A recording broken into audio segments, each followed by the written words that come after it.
South Korea ఒక చిన్న దేశం, హైదరాబాద్ కంటే కొంచెం పెద్ద దేశం, 32 మెడల్స్ తెచ్చుకున్నది. అందులో ఒక అమ్మాయి సౌత్ కొరియా స్పోర్ట్స్ యూనివర్సిటీకి నేను పోతే ఒక అమ్మాయిని కలిసిన. ఆ అమ్మాయి నాకు ఆశ్చర్యం వేసింది. ఒక అమ్మాయి 3 బంగారు పతకాలు తీసుకొచ్చింది.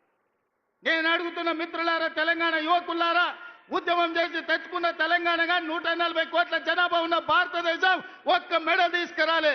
సౌత్ కొరియాలో ఒక అమ్మాయి 3 బంగారు మెడల్స్ తెస్తే 140 కోట్ల భారతీయులు ఆ అమ్మాయి ముందల తల వంచుకునే పరిస్థితి ఈరోజు లేదా? అందుకే ఈ దేశాన్ని ప్రపంచ చిత్రపటంలో పెట్టాలంటే ఒలింపిక్స్ లో బంగారు మెడల్స్ సాధించాలి. దానికి తెలంగాణ వేదిక కావాలని యంగ్ ఇండియా స్పోర్ట్స్ యూనివర్సిటీని ఇవాళ తెలంగాణలో ప్రారంభించుకున్నాం. 2034 ఒలింపిక్స్ లో తెలంగాణ నుంచి బంగారు మెడల్స్ తెచ్చే బాధ్యత తెలంగాణ యువత తీసుకుంటుందని చెప్పి నరేంద్ర మోడీ గారికి నేను సూటిగా చెప్తున్నా. మిత్రులారా, ఇలా చెప్పుకుంటూ వెళ్తే ఎన్నో విజయాలు ఉన్నాయి. పనిలో పడి ప్రచారం చేసుకోవడంలో మేము మర్చిపోయినాం. మన వాళ్ళు చెబుతుంటే అరే ఇన్ని చేసిందా మన ప్రభుత్వం, సన్నబియ్యం ఇచ్చిందా, రైతు రుణమాఫీ చేసిందా, రైతు భరోసాకు నిధులు ఇచ్చిందా, 60,000 ఉద్యోగాలు ఇచ్చిందా, అమ్మ ఆదర్శ పాఠాలు నిర్వహించిందా, స్కిల్స్ యూనివర్సిటీ పెట్టినరా, స్పోర్ట్స్ యూనివర్సిటీ పెట్టినరా, ఇట్లా ప్రతి కార్యక్రమాన్ని చర్చినప్పుడు ఆశ్చర్యంతో నోరు తెరిచి చూస్తున్నారు. మరి ఎందుకు ఈ రోజు అవి మనం ప్రచారం చేసుకోలేకపోతున్నాం? అందుకే మిత్రులారా, ఈ రోజు వాళ్ళు పెట్టుబడి పెట్టి కిరాయి మనుషులను పెట్టి దుబాయ్లో ఆఫీసులు పెట్టి విష ప్రచారం చేస్తున్నారు. అందుకే ఇవాళ ఈడికొచ్చిన వేలాది మంది కాంగ్రెస్ పార్టీ కార్యకర్తలే మా బ్రాండ్ అంబాసిడర్లు. మీరే ప్రచార కార్యకర్తలుగా మారండి, మీరే ఈ ప్రభుత్వానికి బ్రాండ్ అంబాసిడర్లుగా మారండి. సోషల్ మీడియాలో యుద్ధం ప్రకటించండి. మన యుద్ధంలో కల్వకుంట్ల గడి తుణుకలు అయిపోవాలి. అందుకే మిత్రులారా, ఇవాళ మనం కలుసుకున్నాం.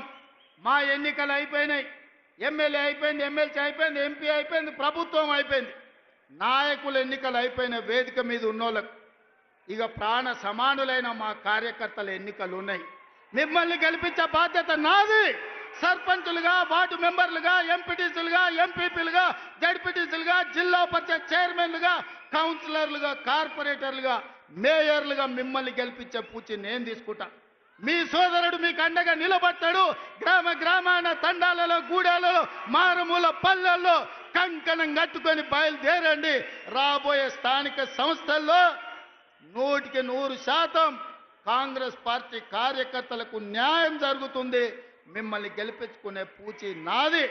ఇవే కాదు, ఈరోజు గుడి కమిటీలు కావచ్చు, మార్కెట్ కమిటీలు కావచ్చు, కార్పొరేషన్లో డైరెక్టర్లు కావచ్చు, అన్ని పదవులు ఇచ్చే వరకు ఈరోజు విశ్రమించను. మీకు అండగా నిలబడడానికి మీనాక్షి నటరాజన్ గారు ఢిల్లీ నుంచి వచ్చిండ్రు. మీకు 100% న్యాయం జరుగుద్ది. మీకు న్యాయం చేసే బాధ్యత నాది. ఇదే కాకుండా చాలామంది నాయకులకు ఒక భయం ఉంది. మా దగ్గర ఎమ్మెల్యే గెలిచిండు, లేకపోతే మా దగ్గర ఎవరో ఎమ్మెల్యే వచ్చిండు, రేపు భవిష్యత్తులో నా పరిస్థితి ఏందని. అందుకే నేను ఒక మాట చెప్పదలుచుకున్నా. వచ్చే ఎన్నికల్లో సీట్లు పెరగబోతున్నాయి. 119, 153 అసెంబ్లీలు కాబోతున్నాయి. పార్లమెంటు సీట్లు పెరగబోతున్నాయి. ఇవాళ 60-70 మంది ఎమ్మెల్యేలు ఉన్నారు. ఇంకా 80 మందికి కొత్తగా టికెట్లు ఇచ్చే అవకాశం ఉంది.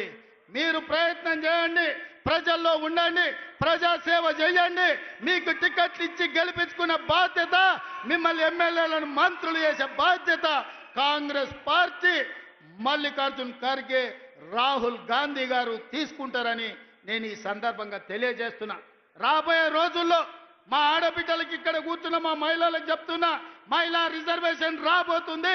51 మంది కనీసం ఆడబిడ్డలు ఎమ్మెల్యేలు కాబోతున్నారు. 60 మంది దాకా ఆడబిడ్డలు అసెంబ్లీలో ఉండబోతున్నారు. 5-6 మంది కనీసం మంత్రివర్గంలో మంత్రులు కాబోతున్నారు. అందుకే సోదరులారా, యువకులకు నేను మాట ఇవ్వదలుచుకున్నా. మీరు కొట్లాడండి, ప్రజల్లో ఉండండి.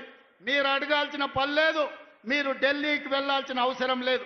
మీ టికెట్ మీ ఊరికి, మీ ఇంటికి తెచ్చిచ్చి, మీ దోవ ఖర్చులు ఇచ్చి మిమ్మల్ని గెలిపించుకునే బాధ్యత కాంగ్రెస్ పార్టీ తీసుకుంటుంది. ప్రజల్లో ఉండే ఆడబిడ్డలకు టికెట్లు ఇచ్చి మహిళా నాయకత్వాన్ని పెంపొందించే బాధ్యత కాంగ్రెస్ పార్టీ తీసుకుంటుంది. खड़गे जी, इस मंच से मैं आपको एक भरोसा